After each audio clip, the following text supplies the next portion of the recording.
If you're wondering whether this massive walk-in tub is the right fit for your grooming business or your home setup, you're not alone. The price tag can feel steep, especially if you just need a place to rinse a Labrador now and then. Link is in the description if you want to check the product details on Amazon. When I first saw the Flying Pig 61.5-inch stainless steel grooming bathtub, the headline screamed commercial grade and walk-in for large breeds. That immediately raised two questions in my mind. Will a hobbyist who washes a single-family dog ever get enough use out of a 61-inch unit? And can a small-scale operation actually justify the investment? I've spent the last few weeks talking to a handful of professional groomers, reading through the handful of buyer comments that are out there, and watching a few YouTubers set the thing up in their shops. The consensus was clear. This isn't a gadget you buy on a whim. It's a piece of infrastructure that changes how you handle the wet-down step. And whether that change is worth the cost depends heavily on your volume, the size of the dogs you work with, and how much you value a streamlined workflow. Let's start with the people who will get the most out of this tub. If you run a grooming salon that handles medium to large breeds on a regular basis, think Golden Retrievers, German Shepherds, or even Great Danes, the 61.5-inch opening and the low 9.5-inch step make it genuinely easier to get a nervous dog in and out without a lot of lifting. The walk-in front is wide enough that you can slide a dog in with a towel or a grooming table underneath, and the low step means you're not forcing a 70-pound animal up a steep ramp.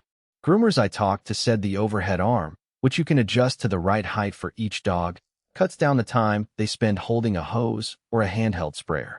You just hook the dog up, flip the arm, and the water flows exactly where you need it. For a busy shop that does 10 or more baths a day, that kind of hands-free control translates into a few minutes saved per dog and noticeable productivity boost. Now, who should walk away?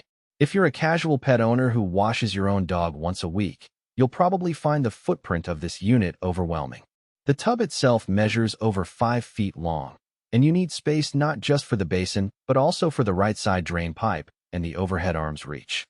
In a typical garage or a small utility room, you'll end up blocking the door or having to rearrange other tools. The price point, which sits in the higher end of the market for grooming tubs, also makes sense only if you're spreading it across many baths per month.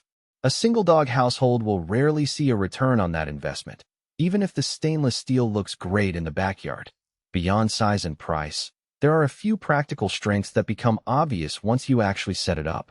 First, the stainless steel construction is thick enough that you don't hear the clank of a dog's paws on a flimsy metal surface. It feels solid, and the surface doesn't develop rust spots even after months of exposure to water and shampoo. The removable grates are a nice touch because they let you drain the water quickly and give you a place to rest the dog's paws while you rinse the fur.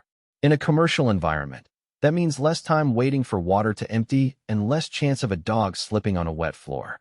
The included Faucet Kit is another win. It's not just a cheap plastic sprayer. It's a professional-grade faucet with a swivel head, so you can angle the water flow without having to move the entire arm.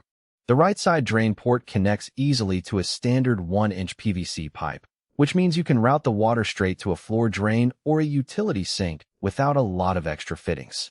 Groomers who installed the unit reported that once the drain line is properly sealed, there's no dribbling or water pooling around the base, something that can be a nightmare with cheaper tubs. On the flip side, there are a couple of hidden trade-offs that people often overlook. The first is the weight. This thing is built like a small hot tub. You'll need at least 2 people to move it from the delivery truck into place, and you'll likely need a dolly or a pallet jack if your shop's entrance is narrow. That isn't a problem for a dedicated grooming space that's already set up, but it can be a logistical headache for a mobile groomer who wants to transport the tub to clients' homes.